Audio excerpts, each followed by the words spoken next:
各位贵宾，现在让我们欢迎亚太基金会副执行长以及本次代表团的负责人 Christine Nakamura 女士为我们正式揭开活动序幕。Ladies and gentlemen, I would like to welcome Ms. Christine Nakamura, Vice President of the Asia Pacific Foundation of Canada and Mission Lead, to officially begin our event today. 你好, good morning and good afternoon to guests in Asia and North America who are joining us for the first time today. And welcome back to the guests who participated in yesterday's session. Bonsoir et bonjour à toutes et à tous. Welcome to Day 2 of the Asia Pacific Foundation of Canada's first Canadian women-only virtual business mission to Taiwan, the second virtual and the third mission in our series of trade missions to Asia dedicated to Canadian women entrepreneurs. My name is Christine Nakamura, Vice President of the Asia Pacific Foundation of Canada's Toronto office and Director of this unique Women's Mission series. It's my pleasure to be your host and MC today. Again, I'd like to take a moment to acknowledge that while we are meeting in a global digital space with guests around the world, that the places Canadians call home are the traditional territories of many First Nations, Métis, and Inuit peoples. We are broadcasting again today from Toronto on the traditional territory of many nations, including the Mississaugas of the Credit, the Anishinaabe, the Chippewa, the Haudenosaunee, and the Wendat peoples. Now, I'd like to review some important housekeeping points. The webinar is being recorded and will be posted on our website after the mission. To access the agenda and event brochure, which includes biographies of all speakers tonight, please click on the agenda link on the right side to launch the document in a new browser tab. For online guests, please post your questions in the Q&A box on the right side of the page. For in-person guests, please scan the QR code on the back of your badge with your phone to access a question submission form. Time permitting, we'll do our best to respond to as many questions as we can. To speak directly with mission delegates or company representatives, please request a business-to-business or B2B meeting. For online guests, there's a link to submit a request listed below on this page. For in-person guests, please scan the QR code on your badge to access the B2B request form. Audio interpretation is provided by Interactio. To listen in French or Chinese, please scroll down on this page to the interpretation instructions where you can join by smartphone app or through your internet browser by entering the code Mission 2021. For in-person guests, please download the Interactio app to your phone, use your earphones, and enter the same code Mission 2021. Earphones are made available at the reception desk. For online technical support in French or Chinese during the session, contact events@asiapacific.ca. For online technical support in English, there's a help button at the bottom right of your screen. This session is scheduled to conclude at 10:15 Eastern Standard Time, 11:15 a.m. National Standard Time in Taiwan. As Taiwan has managed the spread of COVID-19 better than most economies around the world, we are pleased to be able to experiment tonight with a hybrid mission model today, with Taiwanese guests attending both virtually and in person at the Taipei International Convention Center, or TICC. We are delighted to welcome a capacity audience at TICC, as convening is permitted in Taiwan on condition that protocols to prevent the spread of COVID-19 are respected. Canada, on the other hand, has had to impose fairly stringent health measures to prevent the spread of the coronavirus, which has and continues to severely impact our economy. Small businesses, which make up almost 98% of Canadian businesses, have been struggling with the on-again, off-again lockdowns, and we know that women-owned and women-led small businesses have disproportionately been affected, with an exponential increase in insolvencies since spring 2020. Since December 2020, most regions in Canada went into a second lockdown. It is only in the last week or so that infection rates have started to decline, prompting calls for reopening of the economy. However, with the emergence of variants that threaten faster transmission, public health authorities are once again urging governments to reverse reopening plans until a larger percentage of the population is vaccinated. With continuing uncertainty of when economies can fully reopen, survival of small businesses will be extremely challenging in the coming months, without alternative approaches for them to grow their businesses. That is why our team spearheaded the second virtual trade mission immediately after the successful conclusion of our first virtual mission to South Korea, which has, as mentioned yesterday, already resulted in a number of bilateral deals for our delegates. Taiwan was selected for our third mission destination for a number of reasons, including but not limited to the exceptional handling of the pandemic. Taiwan's economy is thriving. As one of Asia's key regional hubs for innovation and technology, in addition to its demonstrated support to women's economic advancement, Taiwan is a priority market for Canadian women entrepreneurs. And this mission aims to present an opportunity for our delegates to showcase women-led Canadian innovations in science and technology to potential partners in the dynamic market in a safe and cost-effective way. Yesterday, we listened to encouraging messages from Canada's Minister Mary Ng and Taiwan's Minister Mei-Hua Wang, received excellent advice from international women thought leaders, and observed company pitches by our delegates. But today's program is certainly no less exciting, with a panel of dynamic women who have succeeded in the fast-paced technology sector and much anticipated presentation by Taiwan's Digital Minister, the Honorable Audrey Tang, followed by a fireside chat with our Mission Vice Chair, Ms. Janice Fukaksa. So with no further ado, I'd like to call upon the Honorable Pierre Pettigrew, Asia Pacific Foundation of Canada's Board Chair and former Foreign and International Trade Minister of Canada, to make welcome remarks. Pierre, over to you. Well, thank you for that kind introduction, Christine, and a very good morning to our friends in Taiwan. And good afternoon and good evening to our mission delegates, friends, colleagues, and guests across Canada. Bonjour, mesdames et messieurs. Bonjour à tous et à toutes. As chair of the board of the Asia Pacific Foundation of Canada, it gives me great pleasure to welcome all participants near and far to the second day of this very exciting first Canadian women-only virtual business mission to Taiwan. For those who do not know the Asia Pacific Foundation of Canada, we are a non-for-profit organization established by an Act of Parliament in 1984, focused on Canada's relations with Asia. Our mission is to be Canada's catalyst for engagement with Asia and Asia's bridge to Canada. What a terrific opportunity this virtual mission provides to catalyze meaningful economic, business, and policy engagement between Canada and Taiwan by creating bridges between women leaders and entrepreneurs from our two economies. It is our hope that the bridges created and strengthened through our discussions and meetings over these 2 days will be long-lasting and will lead to increased economic opportunity, economic dynamism, and economic prosperity, both in Taiwan and in Canada. This mission should help to deepen our trade and investment relationship in the days and weeks following this mission, when Canadian delegates and Taiwanese partners get down to the business of strengthening agreements, structuring partnership, exporting, importing, and investing.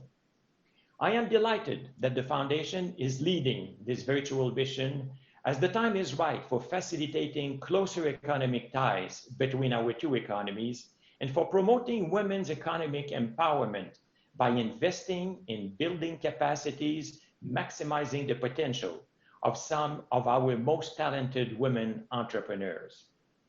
While Canadian women-led small and medium enterprises have traditionally focused on the domestic market here in Canada, a critical mass of Canadian women-led companies have for a number of years been diversifying into new markets.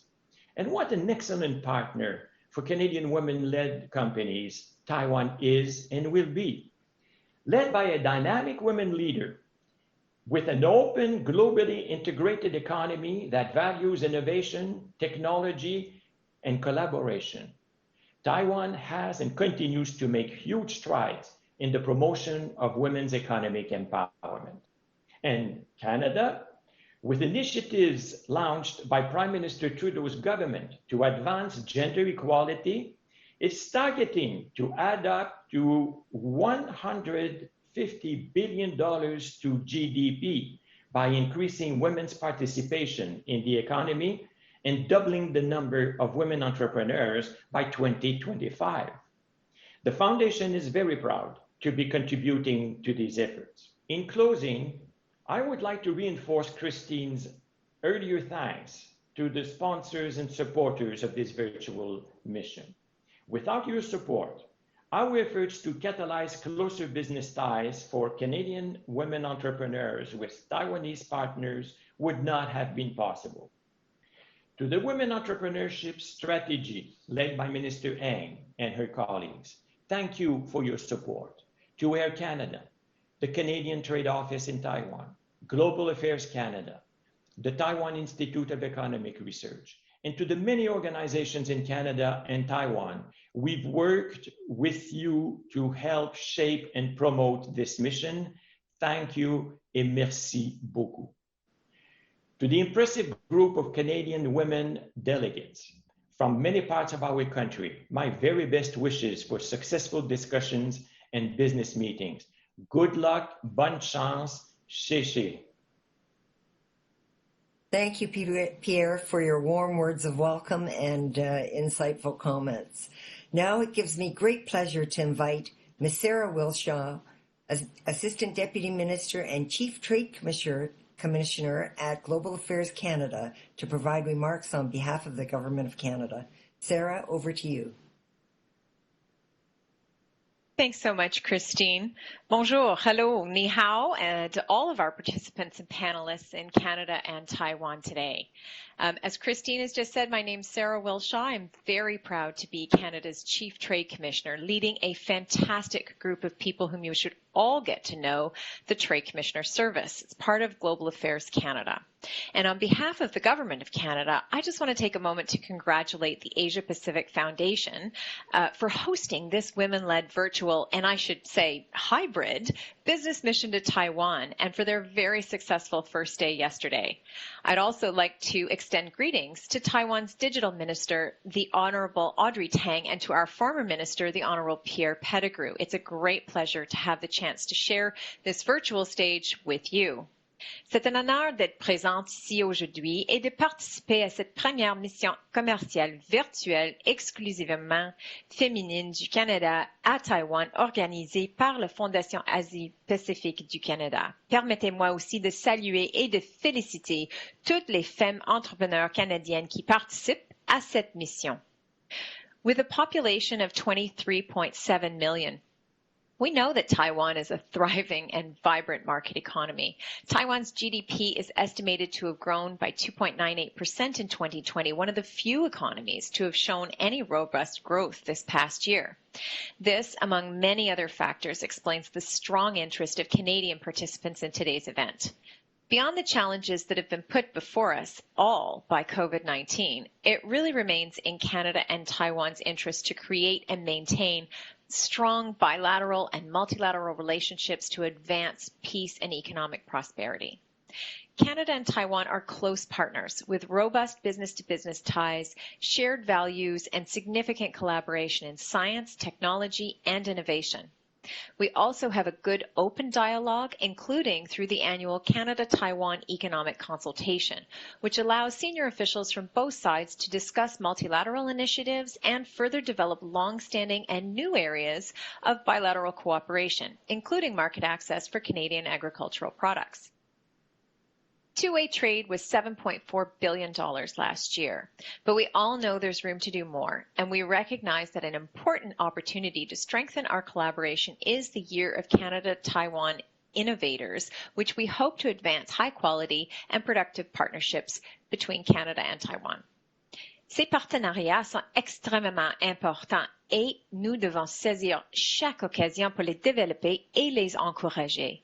Cela m'amène au sujet de rôle important du service des délégués commerciaux, comme je l'ai mentionné tout au début. Canada's Trade Commissioner Service, or TCS for short, helps Canadian businesses grow abroad by connecting them with funding and support programs, international opportunities, and valuable networks of contacts in more than 160 cities worldwide, including 6 regional offices across Canada. And that's not all.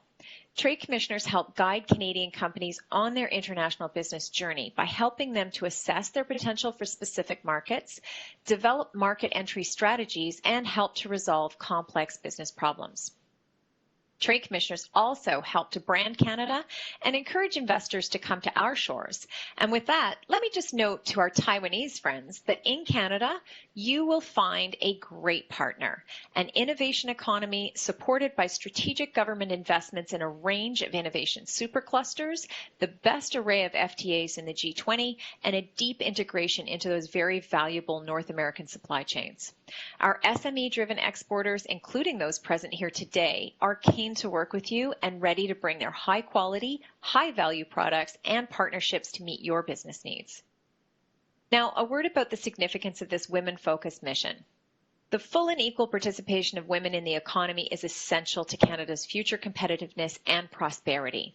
My team, the Trade Commissioner Service, is committed to working with partners all across the Minister of Small Business, Export Promotion and International Trade's portfolio to advance gender equality and ensure that all exporters have the opportunity to succeed in international markets. And as I know Minister Ng mentioned yesterday, the Government of Canada's Women Entrepreneurship Strategy is a nearly $5 billion investment aimed at increasing women-owned businesses' access to finance, talent, networks, and all the expertise they need to start up, scale up, and access new markets. This investment also includes an additional $10 million over 5 years to Global Affairs Canada's Business Women in International Trade program, which connects Canadian businesswomen with expanded global export and trade opportunities all around the world. Part of that strategy also included support for the work of the APFC in this regard, and the TCS has been very pleased to support the past women-focused initiatives that Christine mentioned, led by the APFC, including on-the-ground and follow-up support for the women-only business delegation that went to Japan in April of 2019, and the virtual delegation to South Korea that took place in November 2020. And we're keen to see this momentum building, as evidenced by the participation here today. Events like today's are so important to advancing women's economic empowerment around the world, and I'm so pleased to see all of you taking the time to participate. This virtual business mission is an excellent opportunity for you to meet and learn from each other and to make long-lasting connections that will help you grow your business. It's my hope that for all of our amazing Canadian women entrepreneurs, this event will help you take your business to the next level and get you ready to expand into the growing and dynamic market of Taiwan. And we're starting this second day of the mission.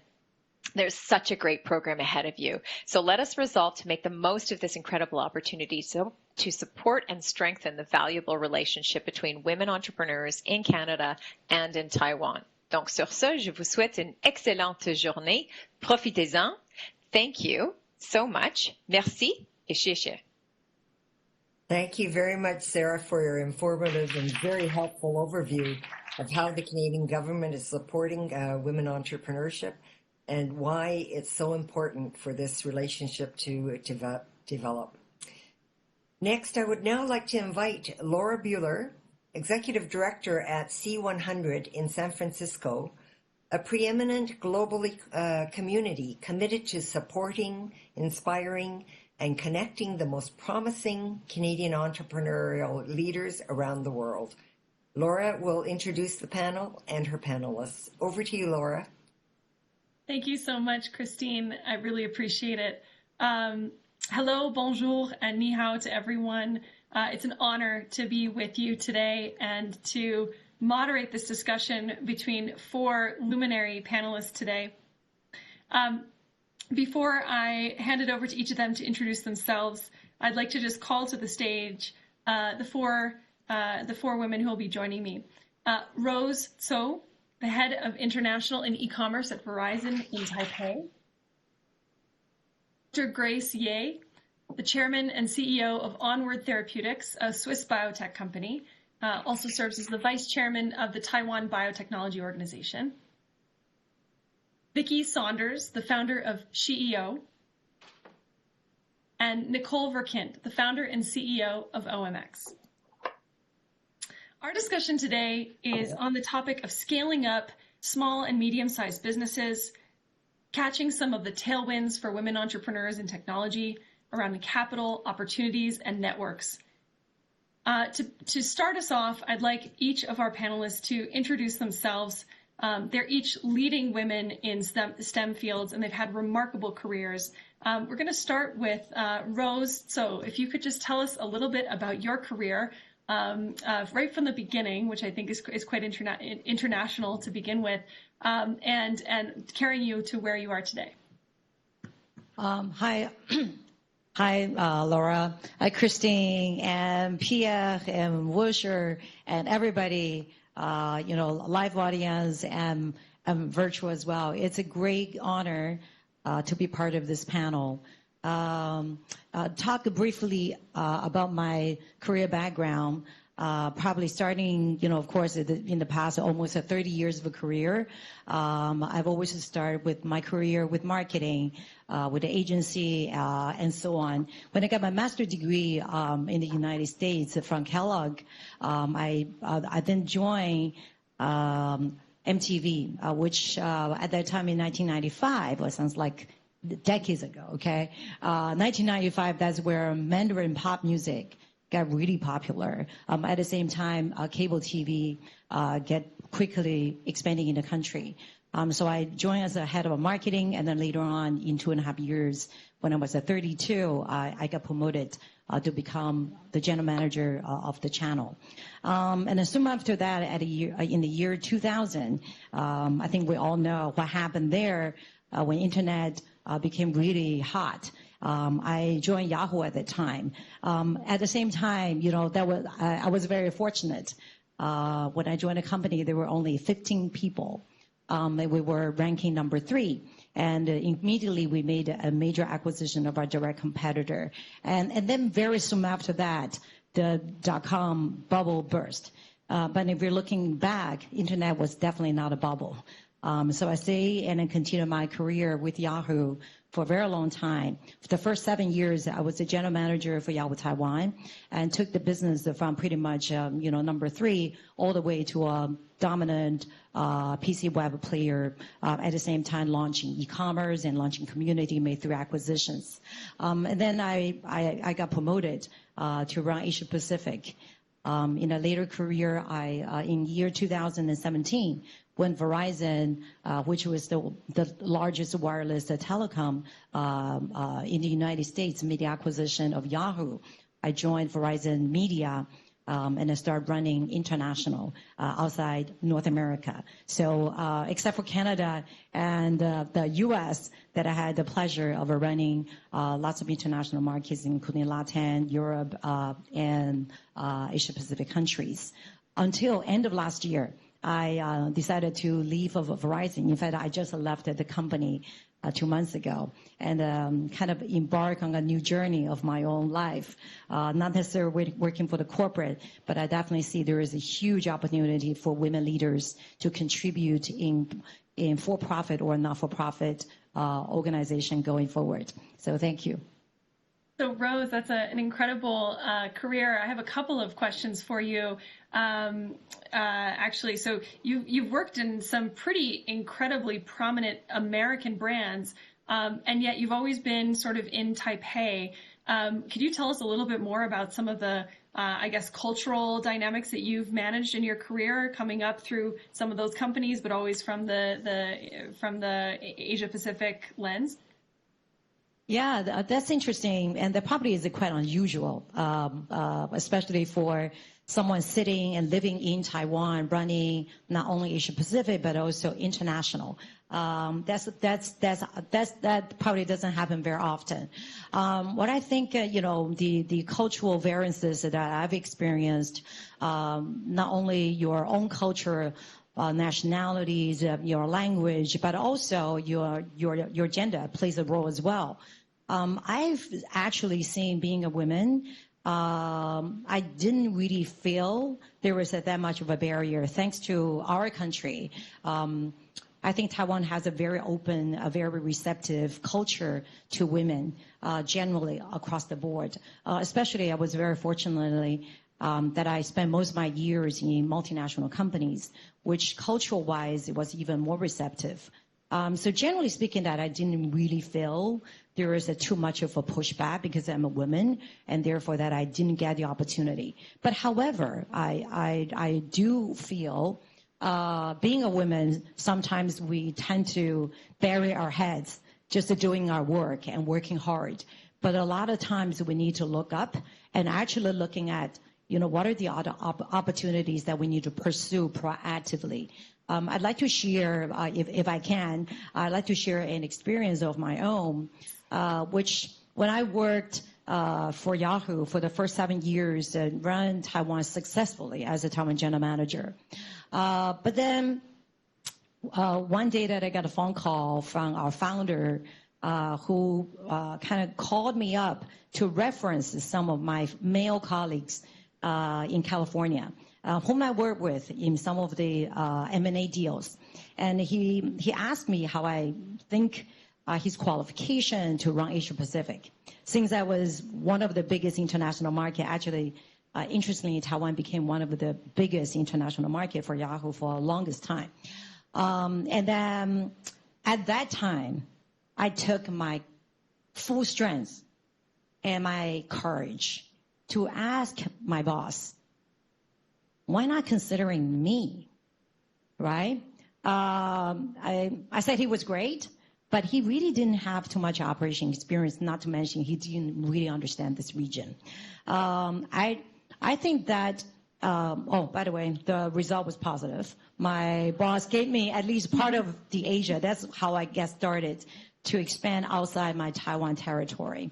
So my experience is, even though the cultural-wise, no matter inside our country or in our company, was very receptive to women in general, but promoting women to major positions was not something convenient for all of them, right? Especially when I recounted, I've had 14 bosses in the last 25 years of my professional career, only 3 were women. All right, so still, it's a male-dominant corporate world, right? So for them to conveniently promote female leaders to major positions, that you need to take proactive actions. So my learning for myself is that there are major breakthroughs that I had in my career was not given. You had to ask for it. You had to proactively make that happen. So just to share some of my personal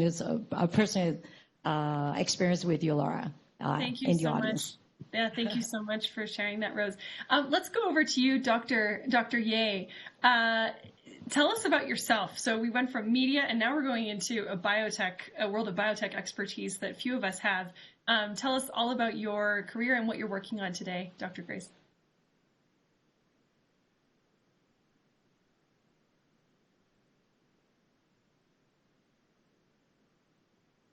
And also sitting here, the chairman of the WOB, Women on Board, who recommended me to come here to present to everybody. And I would say good morning here and good evening, bonsoir, the audience in Canada for staying so late. So first of all, my background, I am a scientist.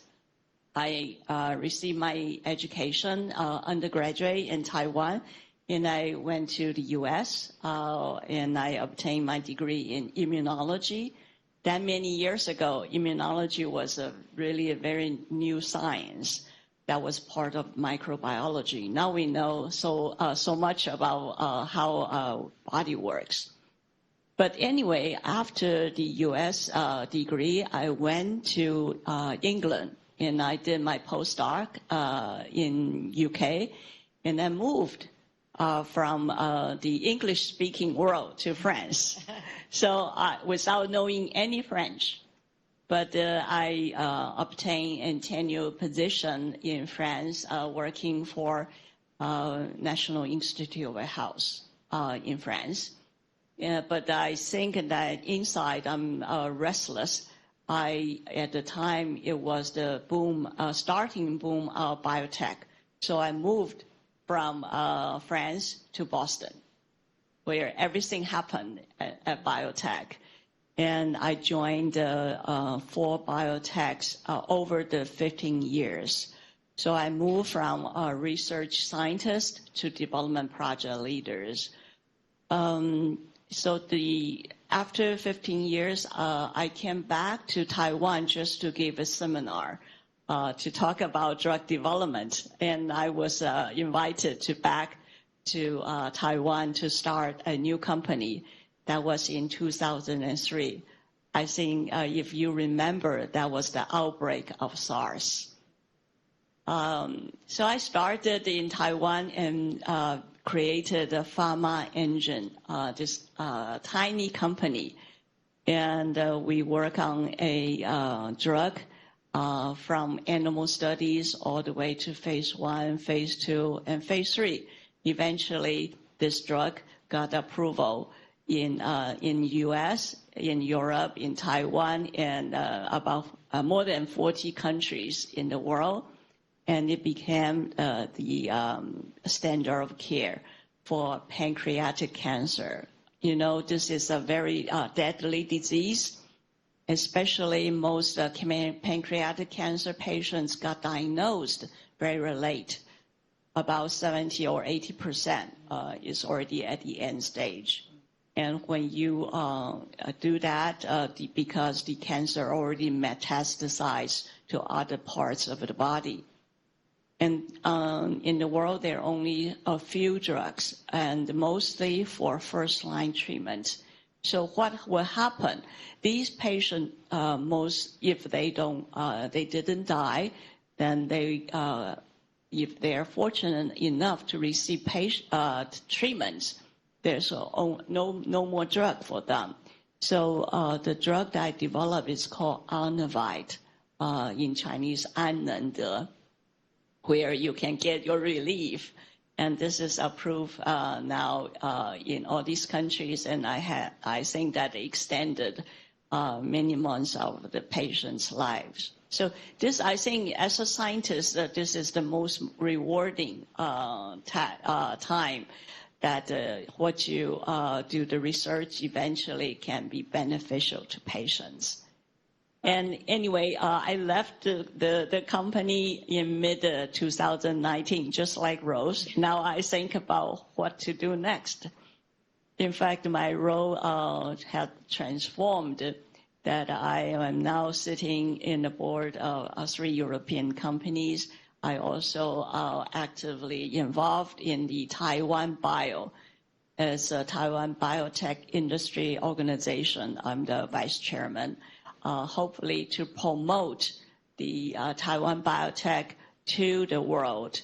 And I think that in Taiwan is kind of out of norm, because when I returned to Taiwan, there's so many female entrepreneurs in our field.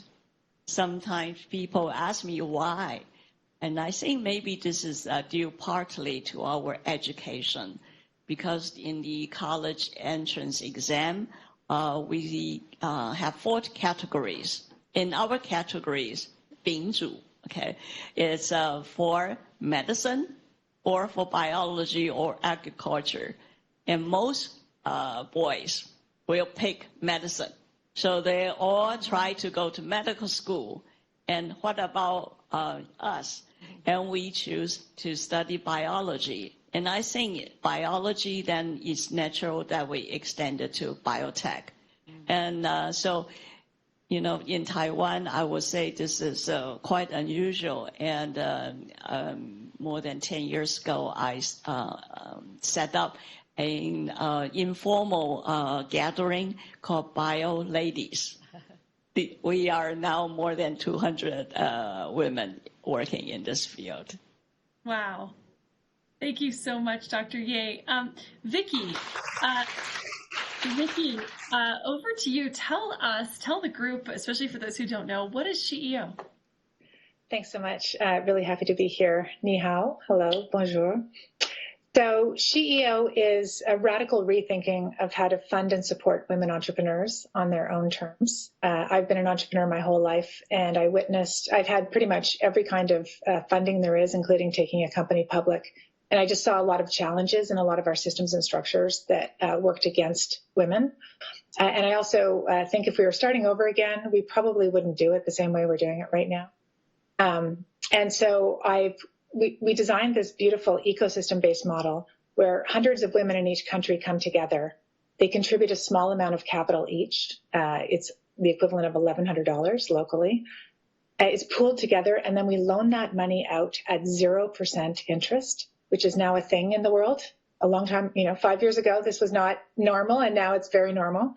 And then those entrepreneurs who are selected by this incredible group of women in each country get access to our networks and our expertise and our influence, and we become their customers.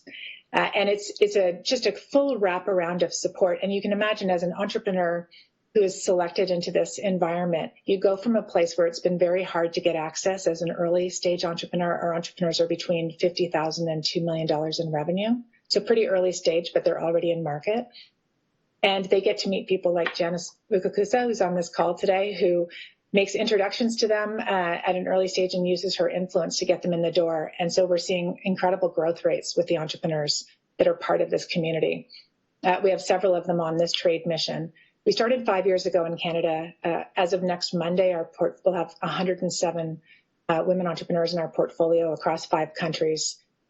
10% of our ventures that are funded are Indigenous. We have our last cohort last Monday in the U.S. We announced a full 100% African American cohort. We're just getting unbelievable diversity, incredible fresh new ideas of new ways of building business to create the new world. So how do we have businesses that are working on the SDGs, what we call the world's to-do list. So every venture that we fund is working on critical challenges that we're facing on the planet. And we're quite excited to bring this model all over the world. We have 70 countries in the pipeline. And this is it's a really different way of bringing effort and our capital, but our social capital and our financial capital to support women in each country. And we really think that the theory of change behind this is that this is a way of unlocking women's capital to support women entrepreneurs. I don't think we're actually going to be able to live in a world that's designed by everyone unless 51% of the population is actually picking the people that we fund. Right now, it's only men who are really writing checks, and it shows up in the kinds of companies that we're funding. And our portfolio looks like the kind of world that I want to live in. Vicki, that's an incredible story, and SheEO is so inspiring in so many ways. But wondering if you could actually talk about some of those portfolio companies, some of the things that you've seen about entrepreneurs really doing business differently, just to jump off that last point you made. Sure. So one of the ventures that's actually here on the trade mission is called the Alinker. And this is a woman was walking through the park with her mother, who is elderly. Her mother said, "Over my dead body, will I ever use one of those?" And there was a person hunched over on a walker with a wheelchair. And she started to think about, why are 50% of people who are in wheelchairs can still move their legs? They can still operate and be mobile, but they don't have something that allows them to stay stabilized. So it's designed for a body with a problem instead of how people want to live. So she designed a bike that keeps you at eye level, so you can actually see the person that you're walking alongside. You sit and you stabilize your core, but you move it with your feet. So the pedals are actually your feet, and it keeps you active. And people that are using this device then go off their meds or dramatically reduce their meds, and they get active. And some of them have been sitting and not moving for years and then go on half marathons. Like, the videos on this website are just incredible, called thealinker.com. And again, this is just a total rethinking of how people want to live. We have another woman who talks about 21st century skills are not things you can learn in books. They're things you have to practice and experience. And so she's created a whole toy company around the kinds of skills we need for the 21st century. Toys are the new textbooks. So she has failure toys and empathy toys, and people play these toys together to learn these skills. And so those are a couple of examples. There's lots more, but it's just been really quite fascinating to see a lot of these ideas that exist all around us in our communities that just haven't been funded. They're under the radar, and there are thousands in every country. Wonderful. Such human-centered design and human-centered products. I'd like to go over to Nicole. Nicole, you are an entrepreneur based in Canada, but you do work internationally. First of all, tell us about OMX and about what you do at OMX, and then I've got a couple other questions for you. Sure. Well, thanks very much for having me. I really appreciate this. Has probably been a very difficult event to organize and coordinate. So really happy to be here and appreciate everyone who put in the effort to organize it, and wish I could meet the two panelists in Taiwan in person. So OMX, I founded OMX about 10 years ago. I was working in manufacturing. I had a sort of deep domain expertise in understanding reporting requirements that were required related to supply chain. And so I launched OMX in late 2011. Wish that CEO had been around then, but I definitely can relate to a lot of women entrepreneurs in our struggle to raise capital initially. I never did do a major venture capital funding round. We raised from some angels, and then I was able to go to some lead customers and convince them to pre-fund the solution and build the platform from there. And it has evolved quite significantly over the last 10 years. Now, Vicky mentioned the SDG goals, the Sustainable Development Goals from the UN. Now OMX is actually very, very deep into ESGs, environmental social governance data. So we have a partnership with Sustainalytics and Morningstar, and we're powering the data related to supply chains in publicly traded companies, but also privately held. Morningstar owns PitchBook. And so it's been I don't really like this word, but it's used a lot as this journey, this evolution for the last 10 years to continue to grow and evolve and to sell into other markets. We're quite active internationally, selling into other governments around the world, which has been great. And then the last 5 or 6 years, I've been an angel investor. I've invested in, I just counted the other day, and it's just over 12. So I've been investing in a couple a year and try to mentor and help some startups. Most of them have been led by women. And so I'm very, very interested in this discussion on how we continue to foster and grow the community and help each other and export internationally and scale and grow. So, yeah, I could go for hours on OMX, but that's probably a good primer. Well, Nicole, that's an awesome primer. And you're both an entrepreneur and an investor, and you've mentioned the challenge, but both you and Vicky have mentioned the challenge that many entrepreneurs face, particularly women entrepreneurs, in raising capital. So I have a question to you as an investor. How do you look, or how do you choose, which companies to invest in, and what do you look for in an entrepreneur when you're looking to fund them? So myself personally, because 99% of what I'm doing is very, very early stage, I really do believe in betting on the entrepreneur and the person. And for me and some of my startups that I've been a part of that have failed, the entrepreneur had a couple other things on the go or weren't fully committed to that particular startup. And so at early stage, I really try to focus on the entrepreneur themselves and their motivation and their desire and their commitment and passion towards what they're working on.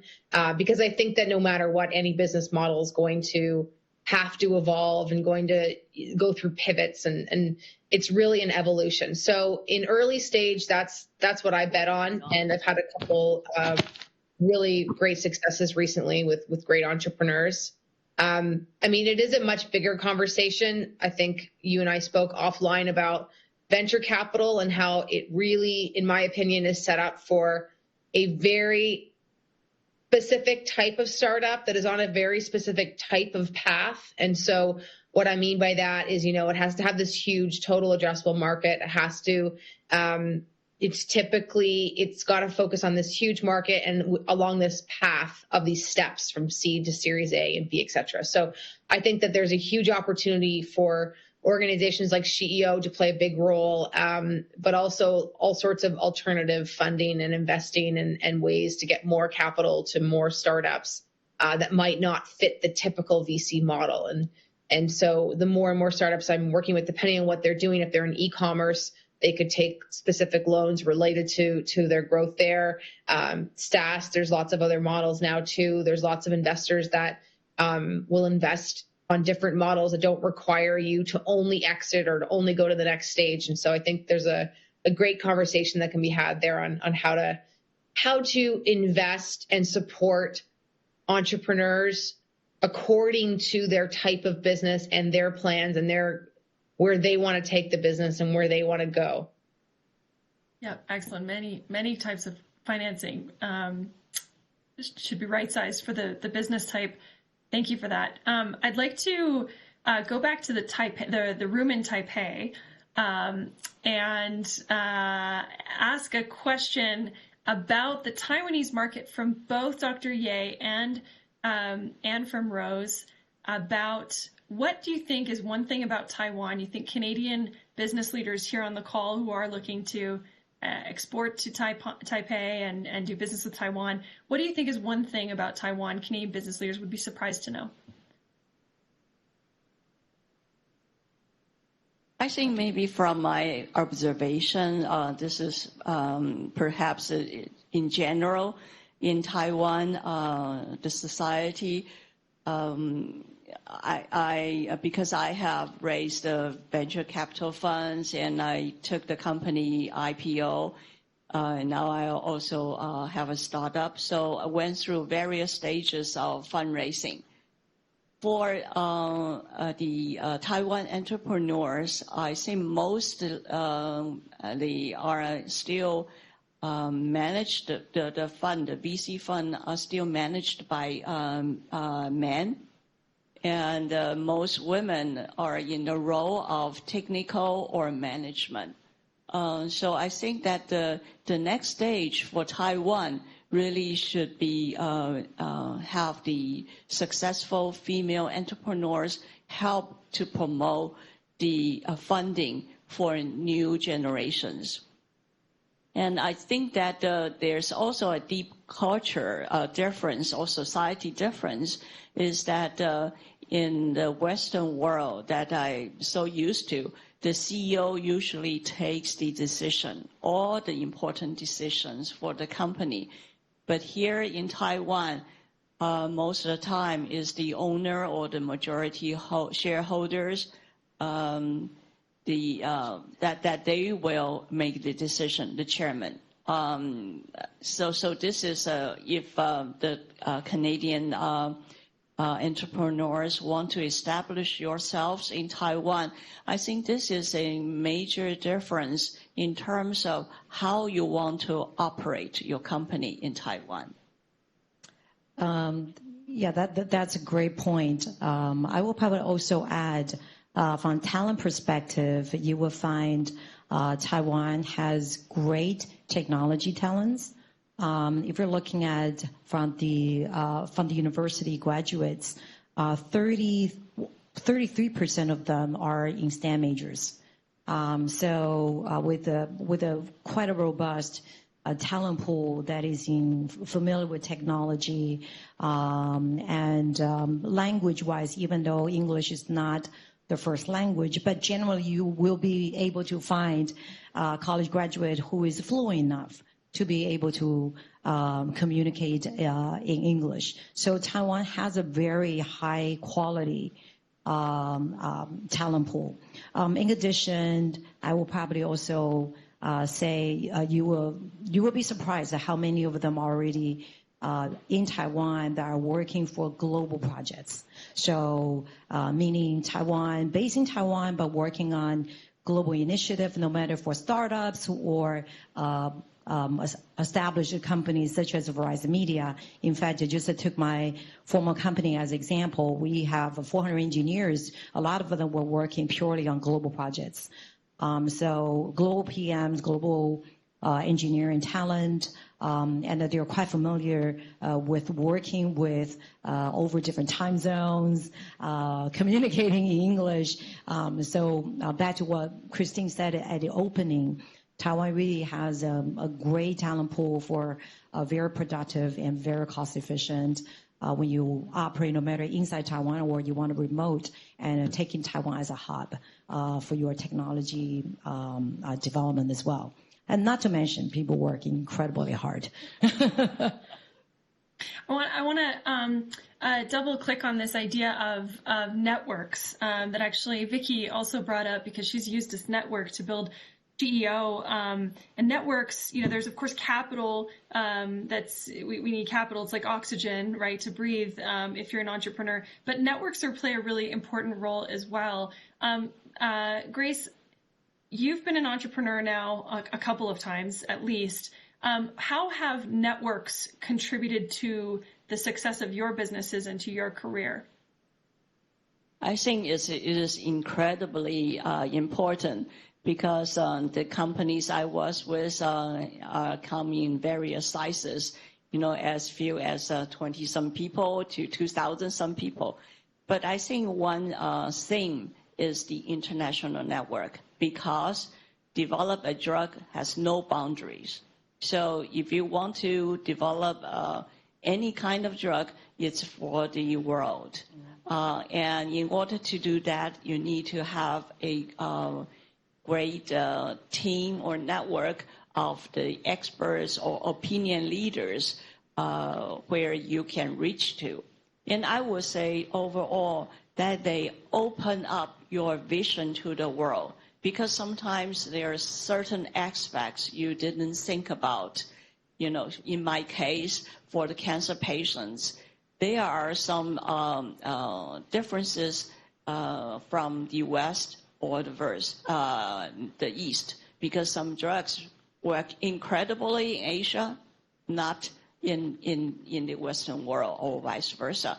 So I think for what I do is very important, and I think when you're working for a global business, this is the important thing, is to reach out, and you never know what you get. Thank you. That's absolutely. I want to add, in addition to international network, which absolutely is critical, especially for the product services that has no really national boundaries. In addition, especially for women leaders, organizations such as Women on Board in Taiwan also endeavored to help women to build network. Because a lot of women leaders, just to start your own business is hard enough, right? Not to mention a lot of the hardship that you're going through, or women in senior positions really need a network for themselves, not only to help out each other to grow, at the same time to expand the influence. A lot of times when we look at how do we promote a female leadership from SMBs all the way to major corporations, one of the approach is to set more examples so that people could see. At the same time, they could access to such a network to help each other out. So that was one of the key missions that Women on Board, so WOB Taiwan, has established for ourselves, is how do we make ourselves the network for other people, for other women who want to succeed as well, no matter domestically, and connect with very similar bodies internationally as well. May I add something? In fact, without WOB, I probably will never know Rose or other distinguished ladies here. But I think we also have another mission, is for the next generation of the potential boards for women to serve on the boards of various industries. So we have an academy within the mission of WOB. That's wonderful. I wonder if there's a way we can, share some information about that next generation WOB thing for for folks because it sounds super interesting. I'd love to. Thanks. Nicole, you have worked extensively with Asian markets, exporting to Asia. I'm wondering if you can share a couple of your, one of your lessons that you've learned in doing that, whether it's through OMX or your previous companies. Oh boy. My main lesson, I would say, from our successful export projects, and ours were mostly large enterprise software plays, we weren't selling direct to consumers, is we had very, very strong in-country partners. I think that's, depending again on what you're selling, I think that's pretty key, is to be able to have some of those partners. I know we worked on a really extensive project in Australia a few years ago, and half of our team was running these very crazy hours at weird times of day, but we had an in-country partner that was able to support, and in the instances where we didn't, it was a lot more challenging. So I would say that's really important. Events like this are great to be able to go over and meet in person, typically, but it's really interesting because we're having this extra moment that is going to be even more digital and more remote, and everyone's more comfortable with technologies like this. And so I think that there is an opportunity to drive a lot more exports around the world because of everyone getting more used to being able to work in this environment. So it doesn't actually require people to travel, and there aren't necessarily those extra barriers. So I do think that coming out of the COVID pandemic, we are going to see more activity. I hope that we do. And hopefully the barriers will be lower for women to be able to grow their businesses and export around the world as well through digital innovation. So I am pretty excited about the prospects of being able to do things a little less manually as I did in the past, even though both are good, being able to go in person, etc. No kidding. Vicki, I want to close off with you because, of course, the reason that we're doing this as a virtual trade mission is because of the global pandemic. And the pandemic, as research has started to come out, we know has disproportionately affected women. At least that's been the case here on this side of the pond. And I'm wondering if you could speak to both what you're seeing in terms of any unique or persistent challenges that are happening during the pandemic to women founders in your portfolio, but also maybe you could help us also understand maybe some of the tailwinds or unforeseen benefits that maybe women founders are having today. Yeah, I mean, I always love to go to the opportunities. So in this moment of crisis, which is just fascinating right now. So, I mean, just to add to what Nicole was just saying, I started my day in Sweden doing a panel with the minister, and then I had a thing in New York, and then I had an event in New Zealand, and here I am in Taiwan today. All right, like it's just so fantastic. And so one of the things that this has allowed, I mean, we are doing our community 5 calls every single week across our 5 countries with our investors and our ventures in each country. So every week we get on for an hour and we're doing these ask gives, sharing who needs what, how can we support one another. And there's so much more engagement. People seem to have more space in their calendars. They can show up to this hour-long call. We've been doing the new version of trade missions.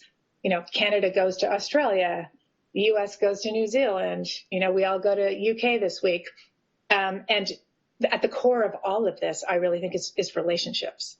Right. One of the things I note to be quite maybe different about women is this: when we are in relationship together, things really stick and we get a lot of work done. We're not transactional as much as the way the economy is designed from my perspective. And so during COVID, we had a quick call on March 16th and brought all of our ventures from around the world in and did a quick red, yellow, and green analysis. Where are you? How are you doing? And we were able to really triage and prioritize who needed what from the community and then direct our activators, the investors in our community, to those who needed it most right now, and sharing of resources. And so it was tough.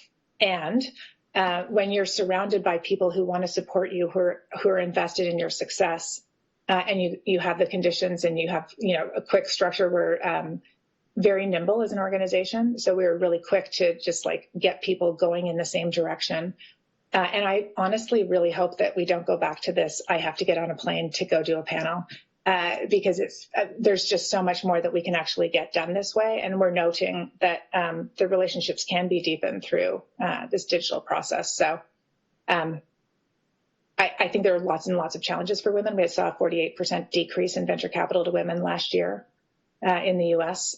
And there's just lots of other positive things that are happening too. Yeah, there really are. And pushing a lot of new entrepreneurship just starting this year as well. Well, thank you so much to the four of you, Vicky and Nicole and Rose and, Grace. Thank you, Grace. Yeah. Yes, I was saying Dr. Ye and Grace. Grace, thank you so much for your time today and for sharing so many great insights. I think it's back over to you, Christine. Thank you, Laura, and panelists for sharing your inspiring stories and the insightful advice for all of our delegates and women entrepreneurs with us today. There's many takeaways I'm sure that they got from the discussion today, and which will definitely help them on their own journeys moving forward. So again, many thanks to you, all of you, for this great panel. Now we're going to now take a quick 15-minute break. And as the digital minister, the Honorable Audrey Tang will be speaking right after the break. We ask you to return promptly at 9:15 p.m. Eastern Standard Time and 10:15 a.m. National Standard Time.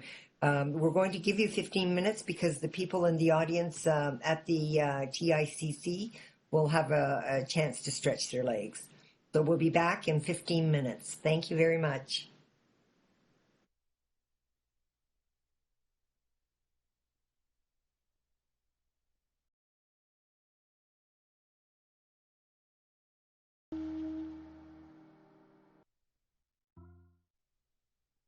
Ladies and gentlemen, welcome back to the second session of our event. I would like to once again invite Ms. Christine Nakamura to continue the second session of our event. Thank you, Henry. Welcome back, everybody. I hope everybody had a chance to stretch their legs a little bit, and because we have an exciting program ahead of us again. And now I am very pleased to invite Mr. Winston Chen, representative of the Taipei Economic Cultural Office in Ottawa, to introduce the minister. Over to you, Representative Chen. 谢谢 Thank you. Merci beaucoup, Christine. 晚安 Good evening, bonsoir, friends in Canada. 早安 Good morning, bonjour to those in Taiwan. It is my great pleasure to introduce Taiwan's Digital Minister, Honorable Audrey Tang, to all the delegates of the first virtual Canadian women-only business mission to Taiwan. I have the honor of receiving Minister Tang twice in Ottawa in the past. I also participate in a closed virtual event hosted by Asia Pacific Foundation, which featured Minister Tang as a keynote speaker to share Taiwan's unique and successful experience in combating the COVID-19 pandemic through innovation and inclusion. Minister Tang was a child prodigy, reading works of classical literature before the age of 5, advanced mathematics before 6, and programming before 8. At the age of 19, Minister Tang had worked in Silicon Valley as an entrepreneur and found enough success to retire by 33 and become Taiwan's youngest cabinet minister at the age of 35.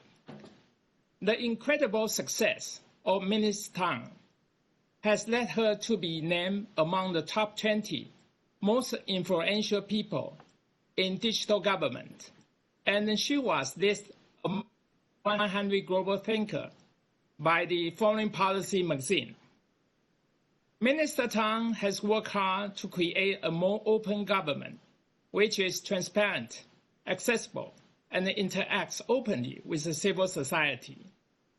She has helped cultivate Taiwan's digital democracy, including by introducing measures that allow citizens to submit policy ideas for the government's consideration.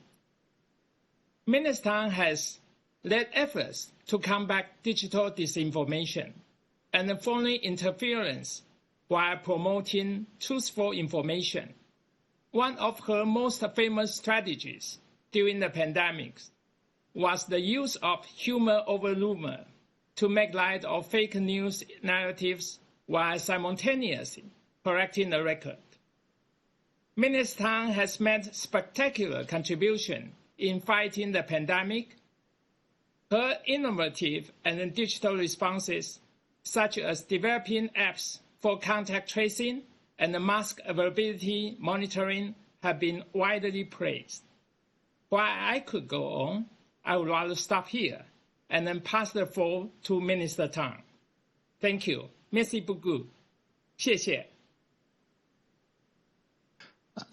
So yeah, as I mentioned before turning on the mic, this is the first time of the hybrid model for me, where I need to look into the camera most of the time and audience only occasionally. So I'll try to make this work. Good local time to friends joining us physically and virtually, regardless of your time zone. Good local time. First, I would like to extend my warmest greetings to the Canadian Women-Only Virtual Business Mission to Taiwan and express my gratitude to the Asia Pacific Foundation of Canada for organizing this event. And your kind invitation from me, it is my great honor to be able to contribute to the first ever Canadian Women-Only Business Mission to Taiwan. This is a very meaningful event, providing an opportunity for female leaders from Taiwan and Canada to interact and exchange opinions on how to explore and fully realize women's potential in business. I dialed in on the previous session on my way here to listen to CEO and other topics, and I learned a lot from the social entrepreneurship angle.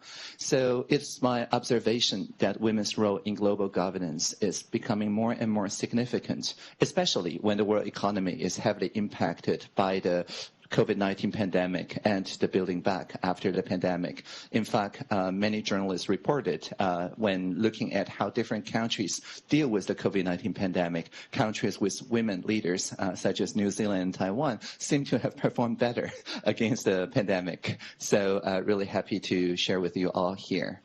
Now, so you've been looking at this slide called Digital Social Innovation, and this is the 3 principles that we have been working on to make sure that when we fight the pandemic, we don't have to resort to top-down heavy measures such as lockdown, which people had a little bit of experience in 2003 here when SARS 1.0 hits, and nobody wants to go back to that model. So we have to innovate and find something new, and here is the basic idea of what's new about this, what we call the all of society of people-public partnership model, people-public-private partnership when fighting the pandemic with no lockdowns and the infodemic with no takedowns. And it has 3 pillars.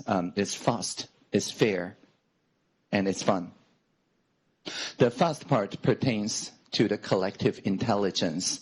As some of you know, Dr. Li Wenliang, the whistleblower from Wuhan, although he didn't save the people in Wuhan, he did save people in Taiwan by sounding the alarm about, and I quote, 7 new SARS cases in the Huanan seafood market around the turn of the year in late December 2019.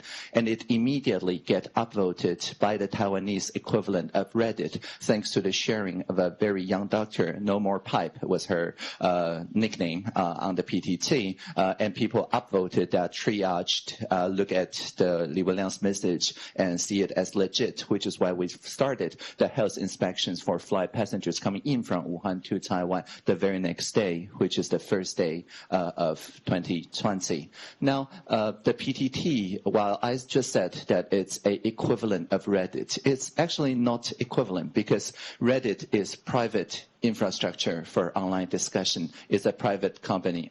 And PTT, being a national Taiwan University students' pet project that has been running for decades, open source, is firmly in the social sector as a digital public infrastructure. The PTT has no shareholders to report to. It doesn't have any advertisers to please. So all the upvoting and so on that goes on the PTT is based on the merit of those messages, which is why we were able to surface and amplify Dr. Li Wenliang's message better than any private sector advertisement funded and so on public infrastructures. I'm not saying that the private sector communication or messaging platform doesn't have its place, but for things of public benefit and like early warning system and so on, I would argue that digital public infrastructure like town halls and public parks in the analog world works better to get people's signals together.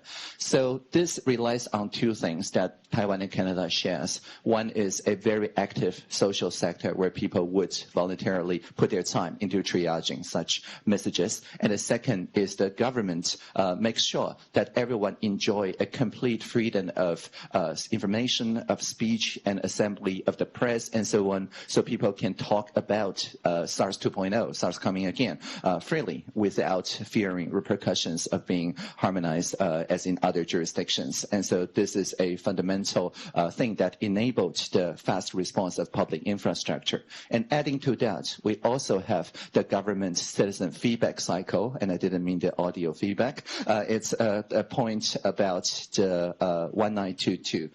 And this toll-free number, it's really not cutting-edge technology. It's just a call center that you can call from a landline. On the other hand, it's very inclusive and accessible. Very young people, very old people, they're all welcome to call 1922. There's more than 2 million calls last year pertaining to COVID that everyone can get the epidemiology ideas explained to them in a personalized individual education program and by the power of the call center. And the other way works too.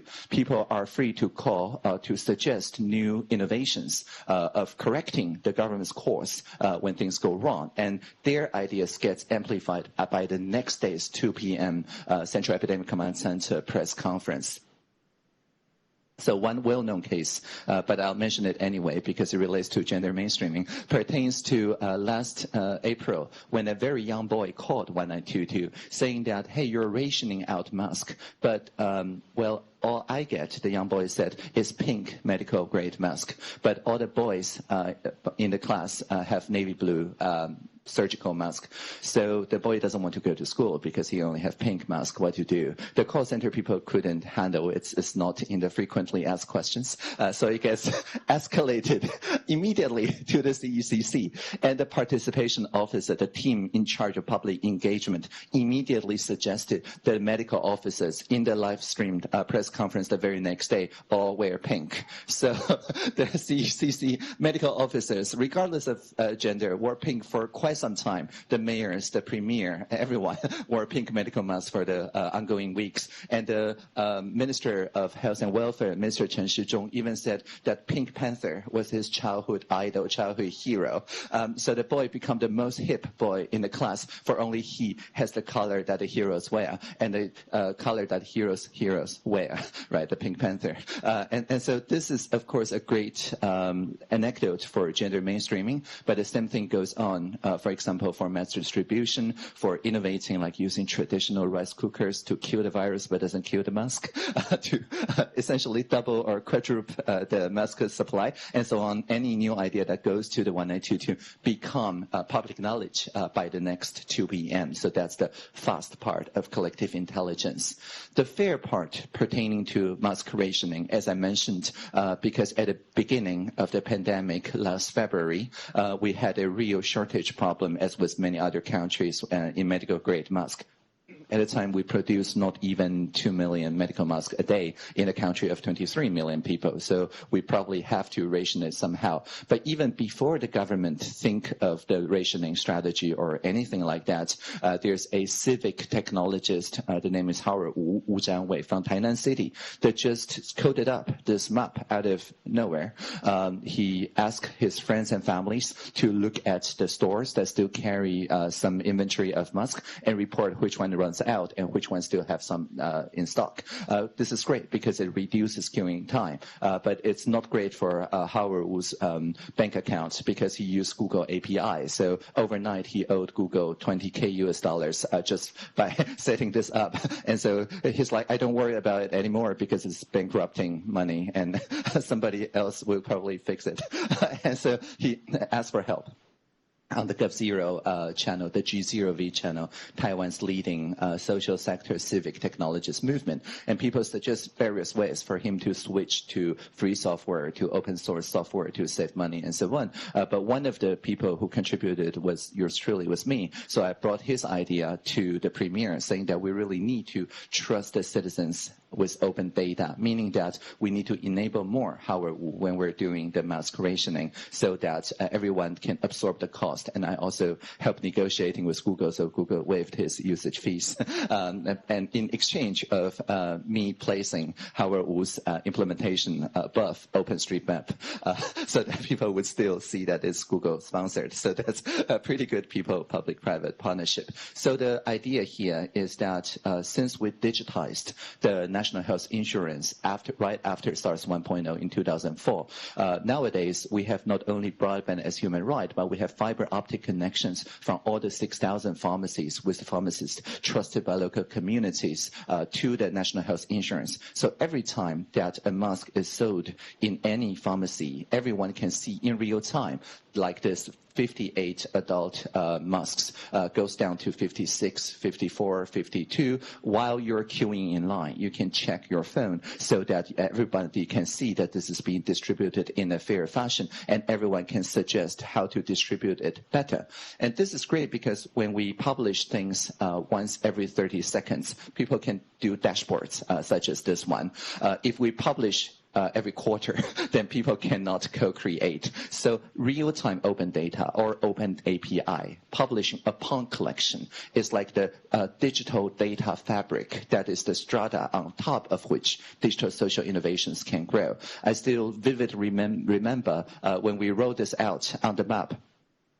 I was very happy about it because I can overlay the population map on the pharmacy map, and I see it's a almost complete correspondence, meaning that we're very fair in the distribution of the medical grade mask. But just a few weeks later, a MP, Gao Hong'an of the TPP, who did an interpellation to Minister Chen Shizhong saying that according OpenStreetMap community, this is actually not fair, because if you look at the rural places, the time cost that each person need to go to a nearby pharmacy, even though the physical distance on the map is the same, the opportunity cost, the time cost is not the same. So that the rural people, when they go to the pharmacy, maybe the pharmacy have already closed.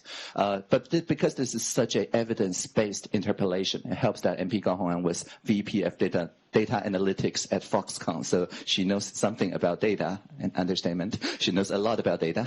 So when she did the interpellation, Minister Chen simply said, "Legislator, teach us." And what a great response from a cabinet minister, right?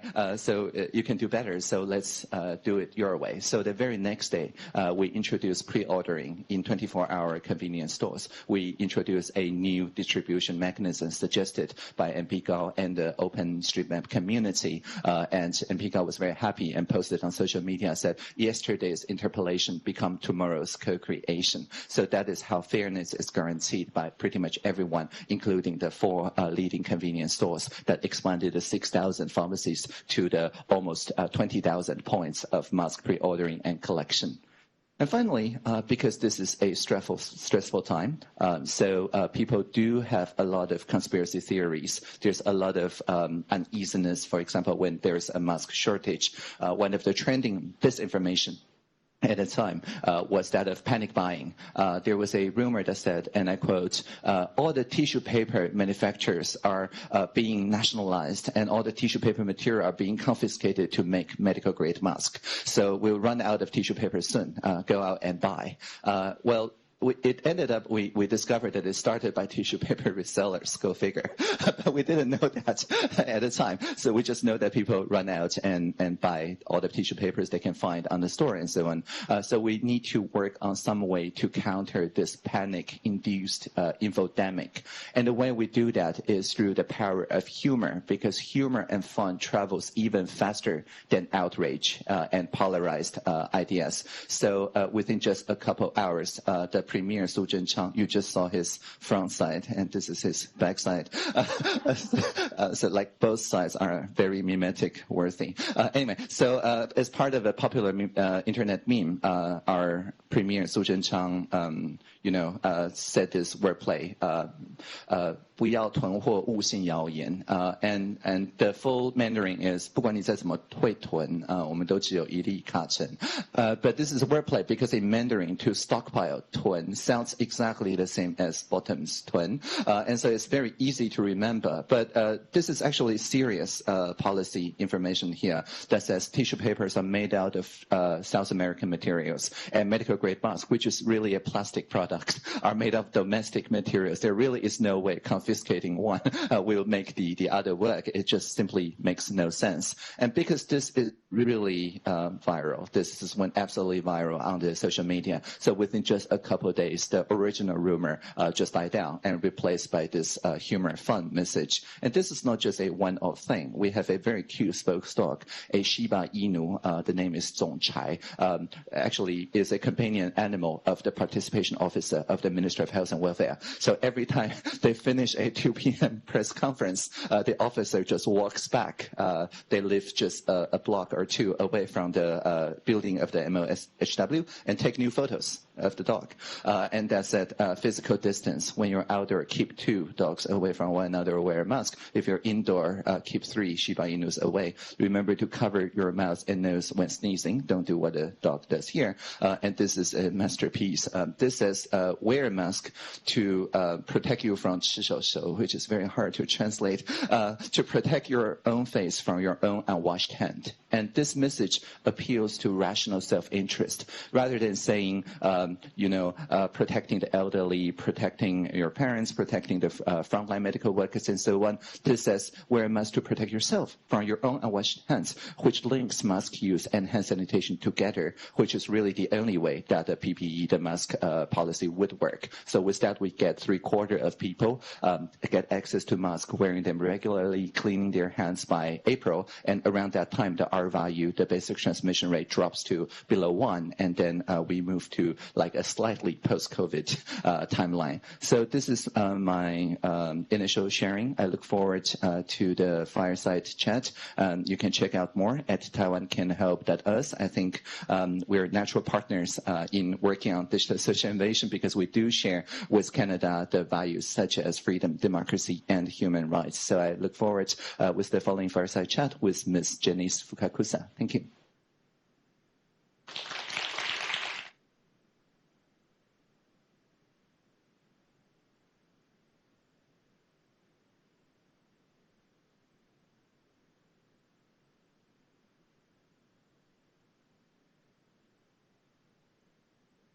Minister Yang, I think that Christine Nakamura was going to speak. I don't know if it's working. I don't know. Can you hear me? Yes, I can hear you just fine. Oh, here she is. Sorry about that. Thank you so much, Minister. I mean, you always amaze us when you speak, and it's just a delight to have you with us again. So thank you very much for that presentation. Now, it gives me great pleasure to introduce Janice Fukakusa.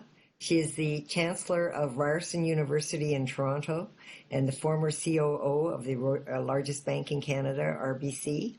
And she's going to moderate the discussion with you. So over to you, Janice.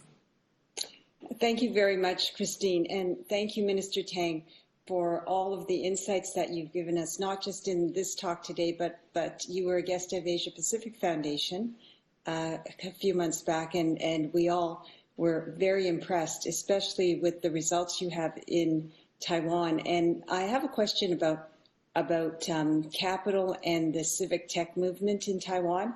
There's lots of innovation there and ideas, and you speak about social innovation to develop new business models.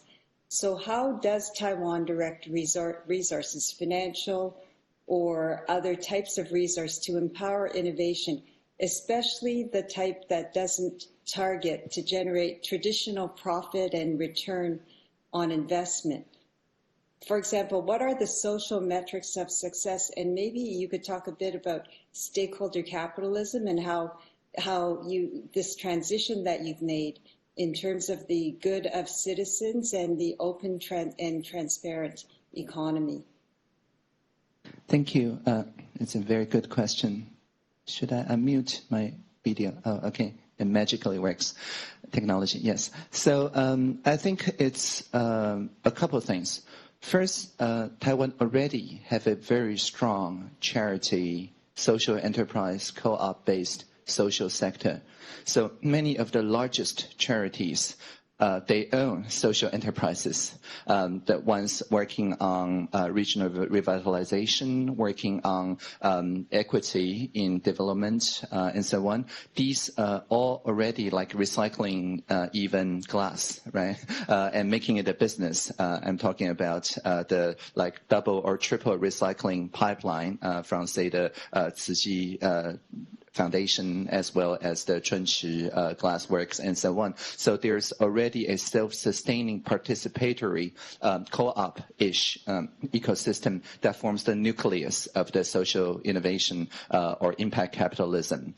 And on the perimeter of that, we're now looking at a configuration where many people are not even running publicly listed companies, whereas, of course, now there's a duty to do GRI reporting, to do impact investment and things like that. But for the majority of Taiwanese enterprises, the small and medium businesses, they're all very willing to integrate into the supply chain by working with vendors and supply chain partners listed on the Public Social Innovation Index.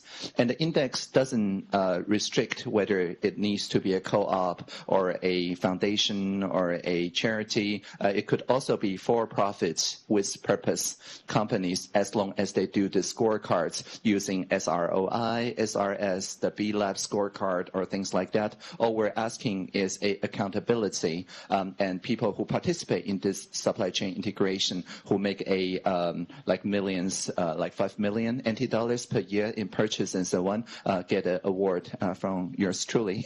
And we do also procurement and investment incentives and loan incentives for all the small and medium businesses that declare their stakeholder benefits balance scorecards using the SDG, the Sustainable Development Goals Index, and so on. And adding to that, all the cross-sectoral partnerships for the public purpose also have the yearly presidential hackathon. And if you check the presidential hackathon out, you can see that there is no prize money, unlike the more commercial hackathons, but the award is really a trophy. And the trophy is the shape of Taiwan with a microprojector underneath. And if you turn on the microprojector, it projects our president, Dr. Tsai Ing-wen, handing you the trophy, so it's a self-describing trophy, and promising whatever you did will become national-wide policy, as if it's a presidential promise within the next 12 months. So the executive power is the presidential award. And on the selection of presidential hackathon, we use novel voting mechanisms such as quadratic voting and so on to make sure that it reflects a balanced synergy across the environmental, the social, and the economic ideas. So some of the winning ideas include, for example, a augmented reality tool for people to plant trees together.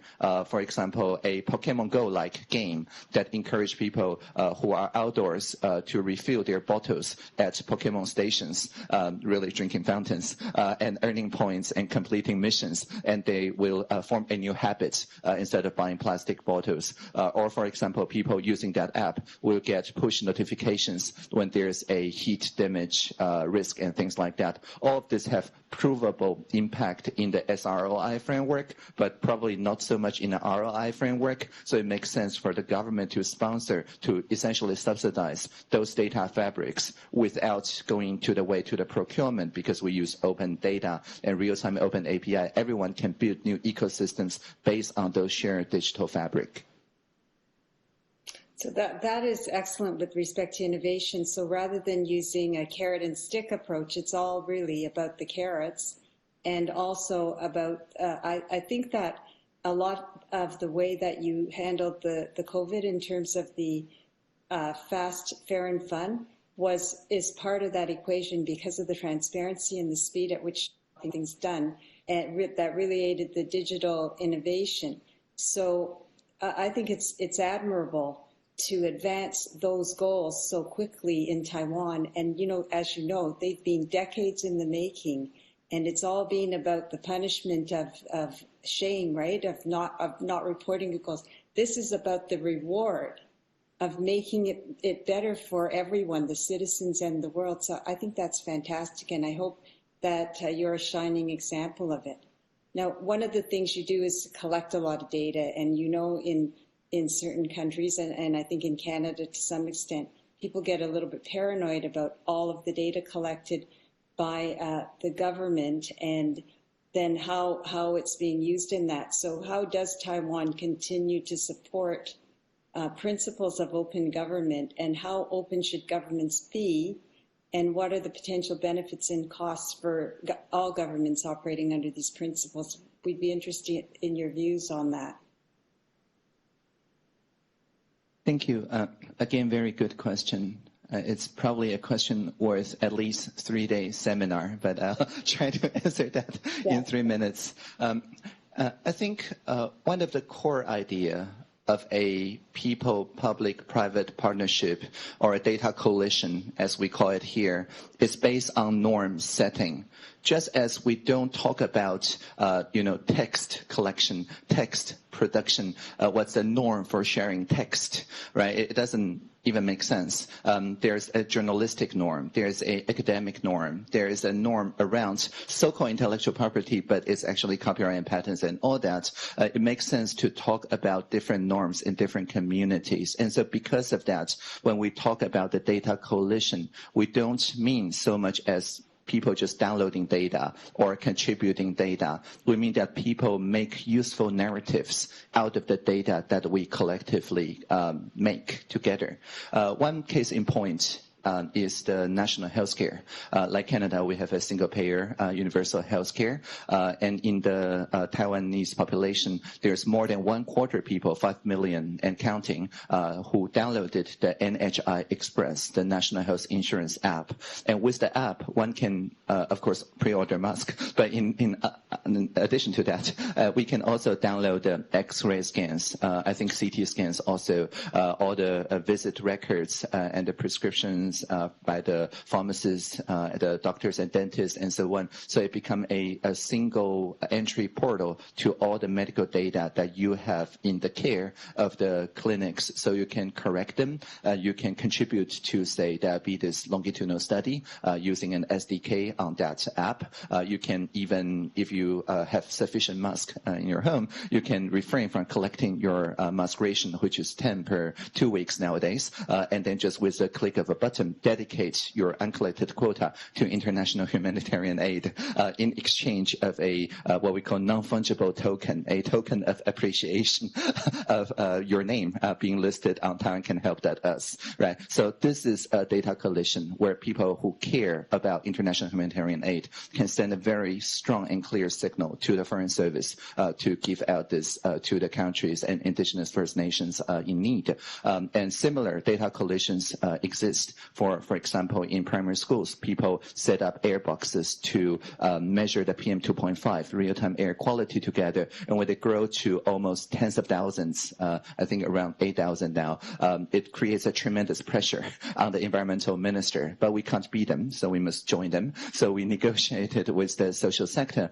and then agreed to install their design of microclimate sensors into, say, industrial parks, because the municipal government owned the land in the industrial parks. Again, 2015, the social sector sets the norm, the public sector amplifies it, and the private sector work with an ecosystem and economy defined by those norms. Very similar things exist for public campaign donation and expenditure records. And Facebook, around the end of 2019, I think Taiwan is one of, if not the first jurisdiction where they publish the entire advertisement library in real-time open data and open API, because they understand the social sector threatened civil disobedience when we in the National Auditing Office didn't publish it as open API. And when we finally do, Facebook is the next to face social sanction if they don't publish this kind of open API for the transparency in election campaign financing and so on. So election campaign finance data, environment data, personal healthcare data, really there is almost nothing in common.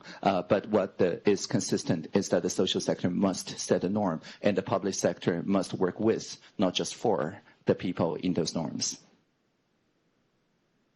So that involves a lot of very quick pivoting, because the cycles are really short. How do you do that and maintain regulation and also support innovative technologies? Because to me, it seems that they're both at odds, but you've managed to solve for all of that with speed too, a huge amount of speed. Definitely. Indeed, this pertains to the bandwidth of democracy. If all we have is traditional voting, that's maybe 3 bits per person every 4 years. So it's really low bit rate communication. And the cabinet and the legislature get into those 4-year cycles in terms of technological adaptation. But as you pointed out very acutely, that these emerging technologies operate on an hour-to-hour basis. So our bandwidth from the people to the public sector need to also work on a very similar basis. So for example, in 2015, when UberX first came to Taiwan, then Minister Jacqueline Tsai, who is in the audience, pioneered the use of AI in policy making, and we run together. I was a consultant back then to the project. So the idea is that we run an AI-powered conversation so that people who really had anything to say about the UberX phenomena, instead of debating endlessly whether it's sharing economy or gig economy or platform economy or whatever, we just look at what's actually happening. And then this is my real friends and families and the clusters that I feel about the UberX situation. And the point here is that each person can contribute their feeling. Like I feel passenger insurance is very important, and people may disagree or agree with me. And as they do, they move further close to me or farther away from me.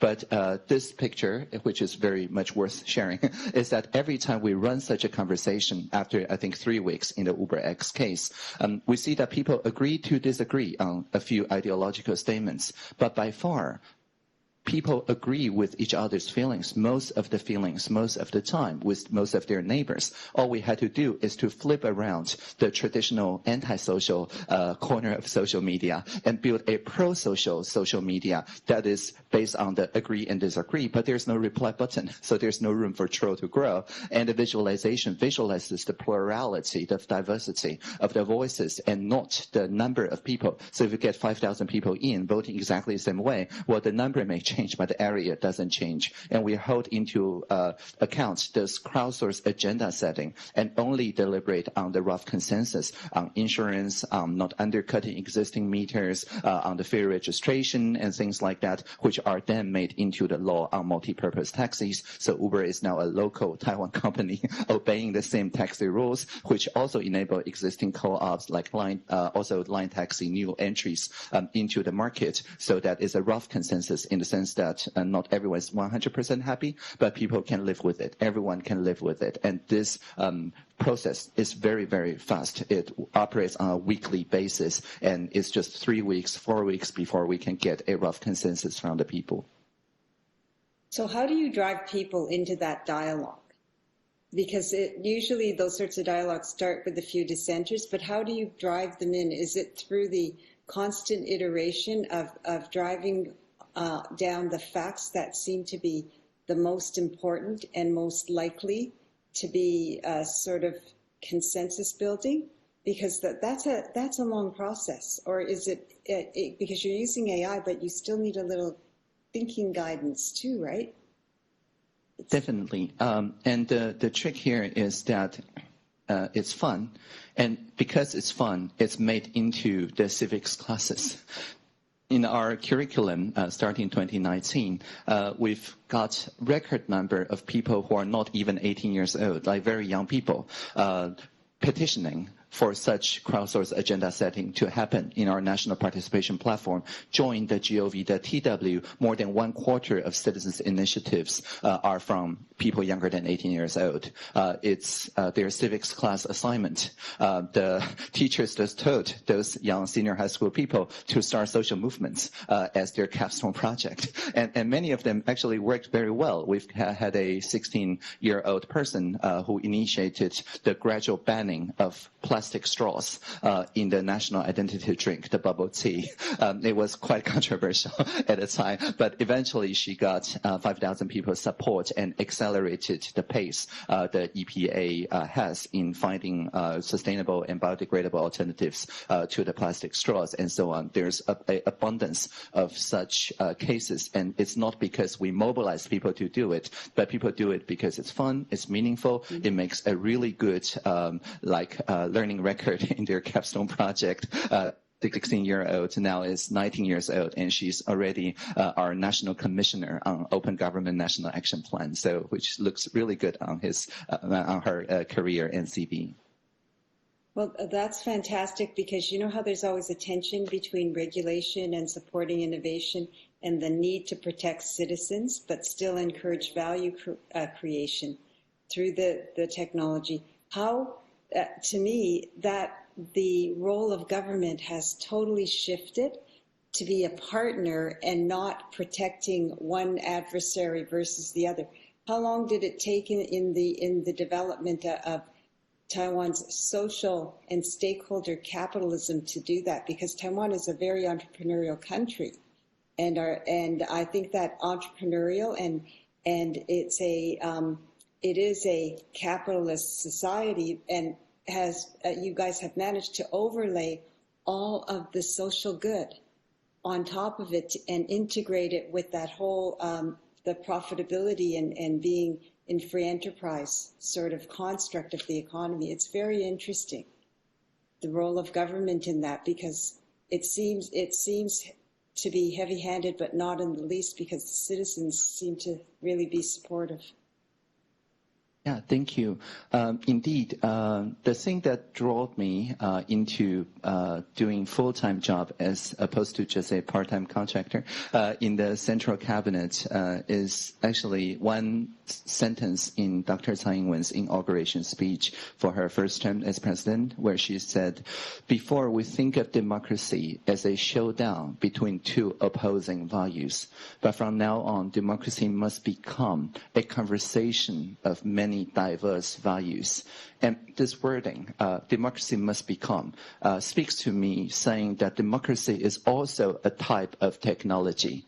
Just as social science is also science, social technology is also technology, and increasing the bit rate of democracy allows us to form more coherent positions so that even for people with very different positions, we can still get a glimpse of common values out of those high bit rate real-time conversations that respond to the here and now. So I would say that many positional differences are actually a good thing if we have good social technology, that's to say democracy, that can get those shared values in real time, and so people can innovate on delivering those values without leaving anyone behind.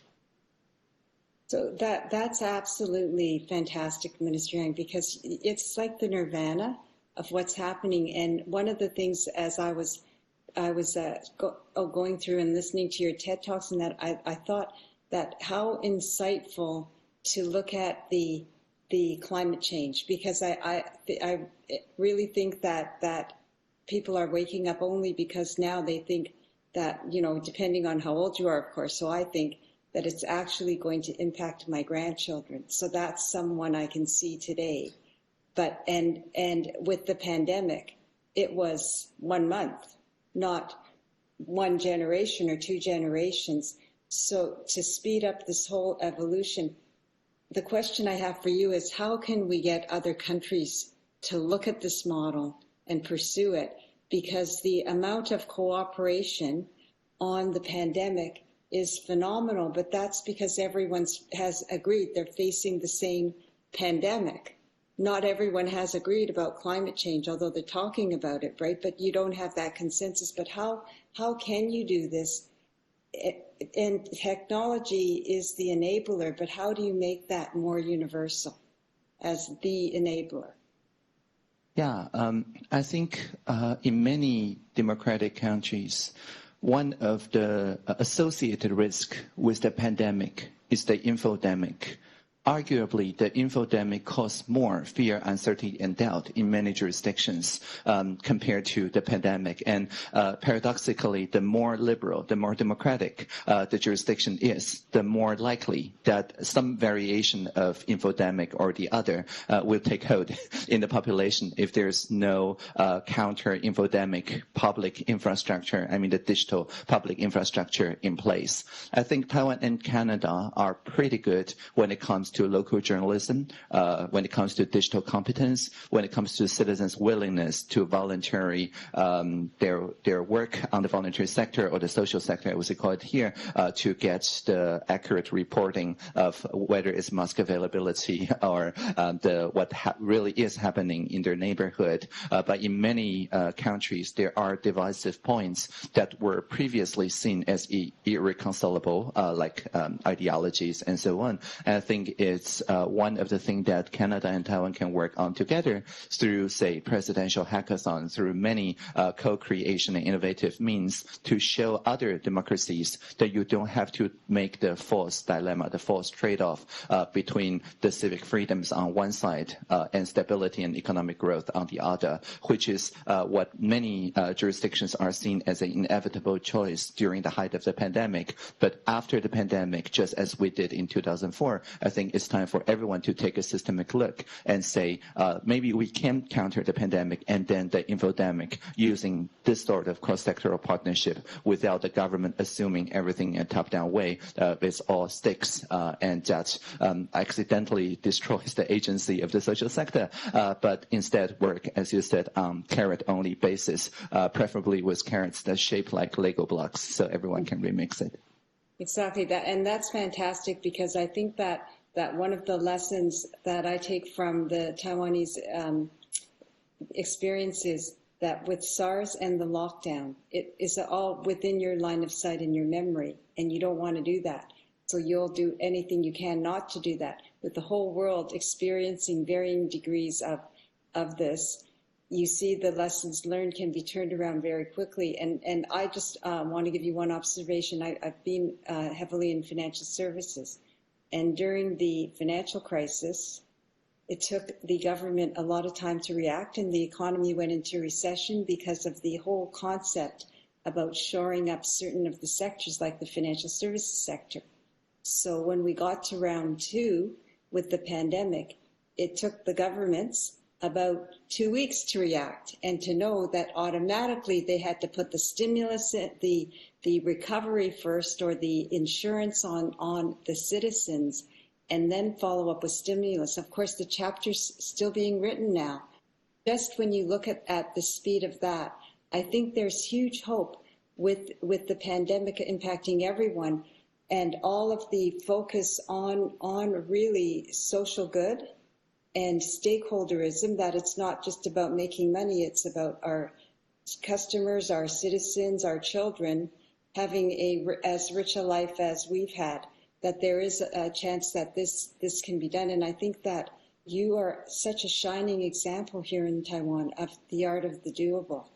Now, I was going to actually mention, because I didn't mention at the front, if anyone else has any questions. So Christine, I'm just going to ask you, because we forgot to mention it, and I think that there's a way of putting in questions, or are we basically at the end of our time? This is so interesting. I think we're nearing the end of our time, but we might be able to take one question if the audience, anybody from the audience, both virtual and in person, if you have any, please put them into the Q&A box, and we'd be happy to answer any questions.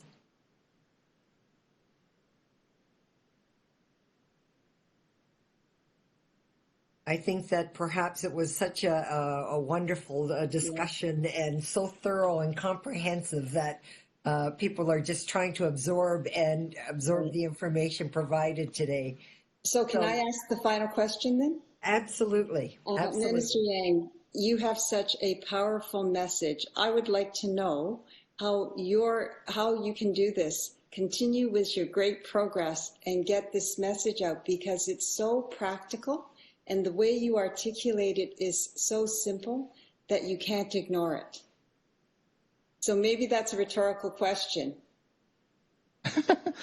Yeah, I think it's a great question. I sometimes call myself a poetician, which is most of my work is inventing ways of saying things like fast, fair, fun, humor over rumor, things like that, so it's easier to spread. So I guess I'll just summarize the points that I made during this excellent exchange, and it's my job description. It's pinned on my Twitter, and it goes like this. When we see the Internet of Things, let's make it an Internet of beings. When we see virtual reality, let's make it a shared reality. When we see machine learning, let's make it collaborative learning. When we see user experience, let's make it about human experience. And whenever we hear that a singularity is near, let us always remember the plurality is here. So thank you for this exchange. Live long and prosper, everyone. Thank you. That's fantastic. Incredible. Minister Tang, Janice, thank you for an incredibly profound discussion. A lot of messaging to digest, and as we prepare for days and weeks ahead, and especially for the post-pandemic era, I think we have a lot to think about. So what a thought-provoking discussion today. Thank you very, very much.